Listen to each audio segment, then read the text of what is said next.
से धातु को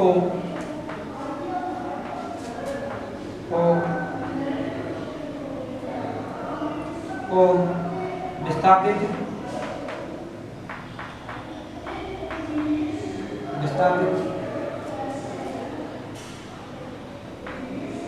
कर देती हैं। आई बात में यानी कुछ आपकी ऐसी ये कुछ अभिक्रियाशील धातु में एल्यूमिनियम, सोडियम और कैल्शियम, ठीक है। कैल्शियम भी धातुओं के ऑक्साइडों से धातु प्राप्त करने में अपचयन का कार्य करती हैं, क्योंकि ये अपने से कम क्रियाशील धातुओं के ऑक्साइडों से धातु को विस्थापित कर देती हैं। जैसे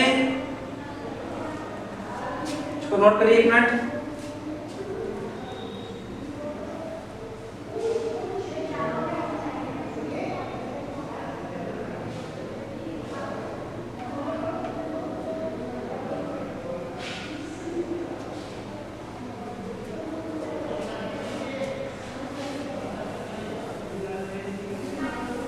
जैसे देखेंगे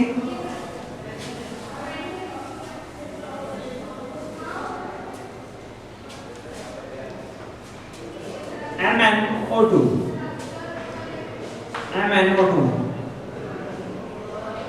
मैग्नीशियम डाइऑक्साइड। अब MnO2 से हमें जब मैग्नीज प्राप्त करनी है तो उसका एल्यूमिनियम द्वारा अपचयन करते हैं। यानी को अपन गर्म करने पर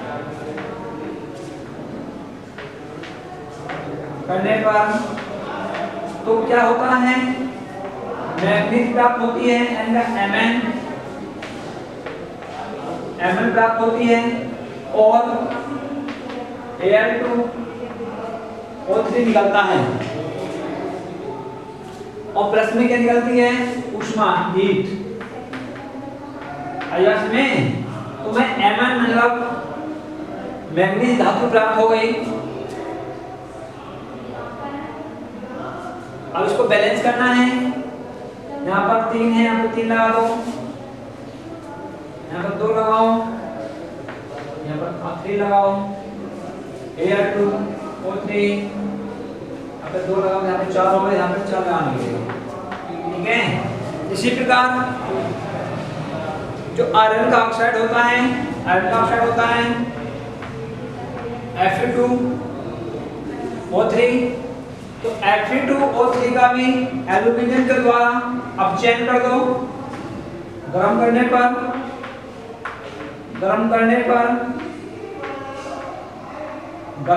क्या होता है, ये जो Fe है ये Fe में चेंज हो जाएगा। जो आयरन है यहाँ से आयरन प्राप्त हो जाती है और क्या बनता है, प्लस Al2O3, यहाँ पे आप 2 लगा दो, यहाँ पे 2 लगा दो।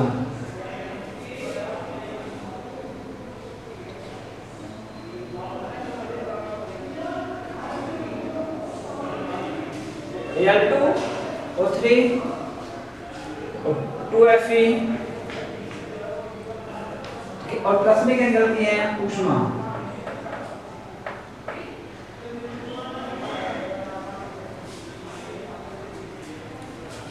ठीक है, तो इस प्रकार ये आपकी धातुएं जो हैं, तो इन धातुओं का अपचयन हम कार्बन द्वारा नहीं करते। तो जो उच्च अभिक्रियाशील आपकी धातुएं हैं, जैसे कि एल्यूमिनियम है, सोडियम है और कैल्शियम है, तो वो धातुएं भी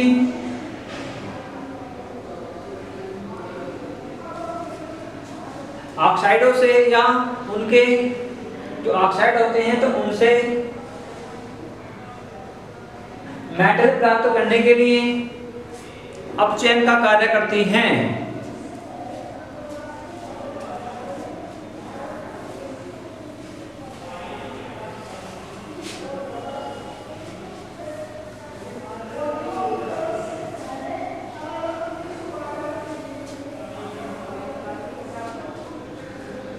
अब आता है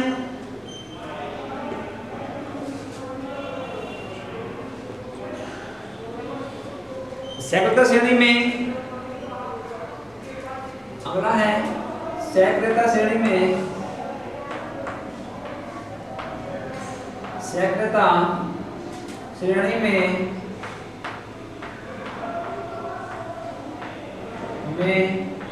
नीचे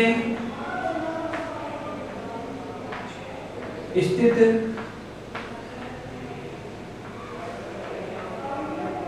धातुओं का, नीचे स्थित धातुओं का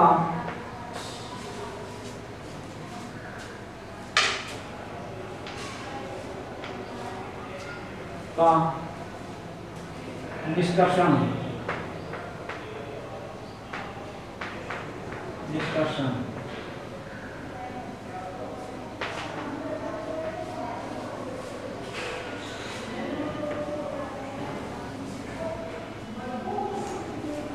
इलेक्ट्रोकेमिकल सीरीज में या विद्युत रासायनिक श्रेणी में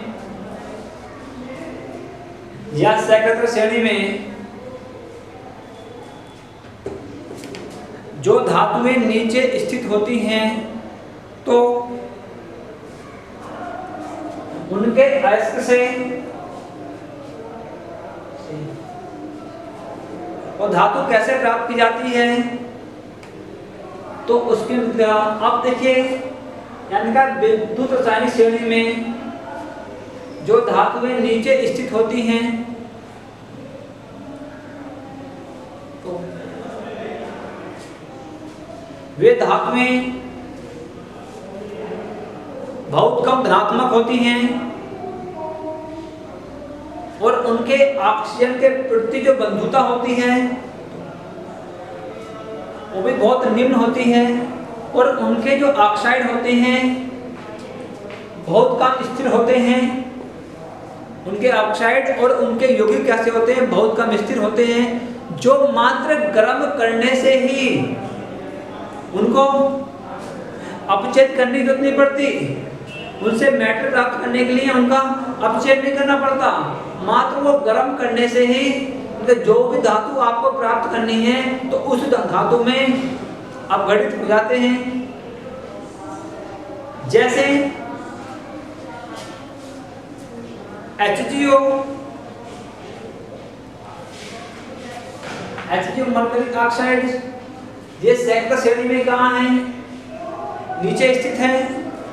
अब जब इसको हम सीधा ही गर्म कर देते हैं, गर्म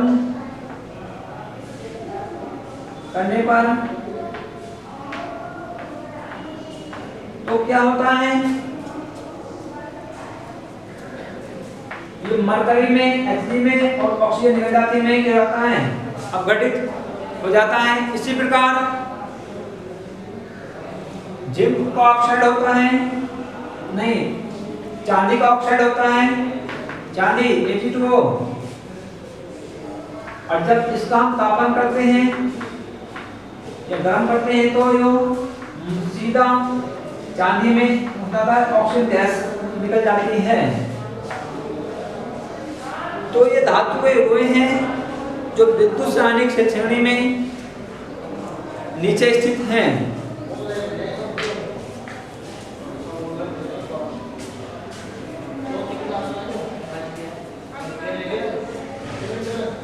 लिखांश के बारे में इसको नोट करेंगे, तो मैंने आपको समझाया था।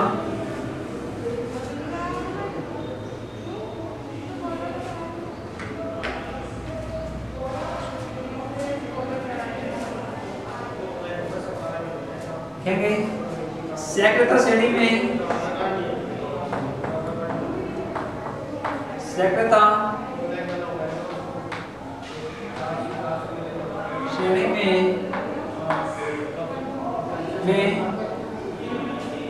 नीचे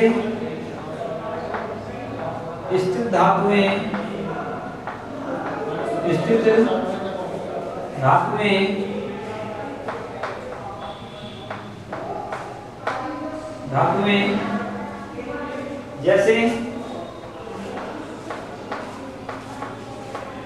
जैसे